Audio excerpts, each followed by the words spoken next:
50 രാജ്യങ്ങളുമായിട്ടാണ് ഞങ്ങൾ ചർച്ച നടത്തുന്നത്. ഇത് കേട്ട് അമേരിക്കയുടെ കിളി പറന്ന് കാണും. അതായത് ഇന്ത്യയും അമേരിക്കയും തമ്മിൽ എപ്പോഴാ വ്യാപാര കരാർ ഒപ്പിടുക എന്ന് നോക്കിയിരിക്കുകയാണ് അമേരിക്ക. ഇന്ത്യ അത് നീട്ടിക്കൊണ്ട് പോവുകയാണ്. എന്താണ് ഇന്ത്യയുടെ മനസ്സിലെന്ന് കൃത്യമായി അമേരിക്കയ്ക്ക് അറിയാം. കാരണം അമേരിക്കയ്ക്ക് പണി കൊടുക്കുക എന്നുള്ളതാണ് ഇന്ത്യയുടെ മനസ്സിലുള്ളത്. കാരണം ഇപ്പോൾ ട്രംപിൻ്റെ താരിഫ് ട്രംപിന് തന്നെ തനിയെ പിൻവലിക്കേണ്ട ഒരു അവസ്ഥ വരും. കാരണം അവിടെ കോടതി ഇടപെടും. ഒരു താരിഫ് ഏർപ്പെടുത്തി കഴിഞ്ഞാൽ 6 മാസം കഴിഞ്ഞ് കോടതി ഇടപെട്ട് അത് മാറ്റുന്ന കാഴ്ചയാണ് അമേരിക്കയുടെ ഒരു പൊതു നിയമം എന്ന് പറയുന്നത്. അതുകൊണ്ട് തന്നെ വ്യാപാരം താരിഫ് പിൻവലിച്ച ശേഷമാണ് ഒപ്പിടുന്നതെങ്കിൽ ട്രംപ് കണ്ടോ എൻ്റെ താരിഫ് കാരണം ഇന്ത്യ വ്യാപാര കരാറിൽ ഒപ്പിട്ടു എന്ന് പറയാത്തൊരവസ്ഥ കൂടെ വരും. കാരണം സ്വാഭാവികമായിട്ട് താരിഫ് മാറിപ്പോകും എന്നുള്ളതാണ്. അപ്പോൾ ഇന്ത്യ അത് നീട്ടിക്കൊണ്ടിരിക്കുന്നതിന് പുറകിൽ വേറൊരു കാര്യം കൂടിയുണ്ട്. 50 രാജ്യങ്ങളുമായി നമ്മുടെ രാജ്യം ചർച്ച നടത്തുകയാണ് എന്നുള്ള റിപ്പോർട്ടുകളാണ് പുറത്തു വരുന്നത്.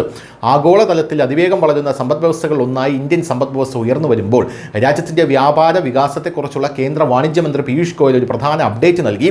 വെള്ളിയാഴ്ച നടന്ന SICCA വാർഷിക പൊതുയോഗത്തെ അഭിസംബോധന ചെയ്തുകൊണ്ട് അദ്ദേഹം പറഞ്ഞു, ഇന്ത്യ നിലവിൽ ഏകദേശം 50 വ്യത്യസ്ത രാജ്യങ്ങളുമായും ഗ്രൂപ്പുകളുമായും സ്വതന്ത്ര വ്യാപാര കരാറുകൾ സജീവമായി ചർച്ച ചെയ്യുന്നുണ്ട്. 50 രാജ്യങ്ങളുമായുള്ള ചർച്ചകളുടെ പുരോഗതിയെക്കുറിച്ചുള്ള കേന്ദ്ര വാണിജ്യമന്ത്രി പീയൂഷ് ഗോയൽ വിശദമായ അപ്ഡേറ്റ് നൽകി. അർമേനിയ, ബെലാറസ്, കസാഖിസ്ഥാൻ, കിർഗിസ്ഥാൻ എന്നിവ ഉൾപ്പെടുന്ന യൂറോപ്യൻ എക്കണോമിക് യൂണിയനുമായിട്ടുള്ള വ്യാപാര കരാറുകൾ ചർച്ചകൾ വേഗത്തിൽ പുരോഗമിക്കുകയാണെന്നും അദ്ദേഹം പറഞ്ഞു. കൂടാതെ ഇന്ത്യയുടെ സമീപനത്തിൽ നിരവധി പ്രധാന ഗ്രൂപ്പുകളുമായുള്ള ചർച്ചകളും ഉൾപ്പെടുന്നുവെന്ന് പീയൂഷ് ഗോയൽ പറഞ്ഞു. Saudi Arabia, United Arab Emirates, Qatar, Kuwait, Oman, Bahrain എന്നിവ ഉൾപ്പെടുന്ന ഗൾഫ് സഹകരണ കൗൺസിൽ താൽപ്പര്യം പ്രകടിപ്പിച്ചിട്ടുണ്ട്. ഇതിൽ UAE-യുമായി ഇന്ത്യ ഇതിനകം ഒരു സമഗ്ര വ്യാപാര കരാർ നടപ്പിലാക്കിയിട്ടുണ്ട്. അതേസമയം ഒമാനുമായിട്ടുള്ള ചർച്ചകൾ പൂർത്തിയാക്കാറായിരിക്കുന്നു. ഇന്ത്യയുടെ ഒരു വ്യാപാര കരാറിൽ ചർച്ചകൾ ആരംഭിക്കാനുള്ള ആഗ്രഹം ബഹ്റിനും ഖത്തറും പ്രകടിപ്പിച്ചിട്ടുണ്ട് എന്നതും നമ്മുടെ രാജ്യം വ്യക്തമാക്കുന്നുണ്ട്. ഇതൊക്കെ അമേരിക്കയെ വലിയ തിരിച്ചടിയാണ്. ന്യൂസ് ഡെസ്ക് ന്യൂസിൻ്റെ മലയാളം.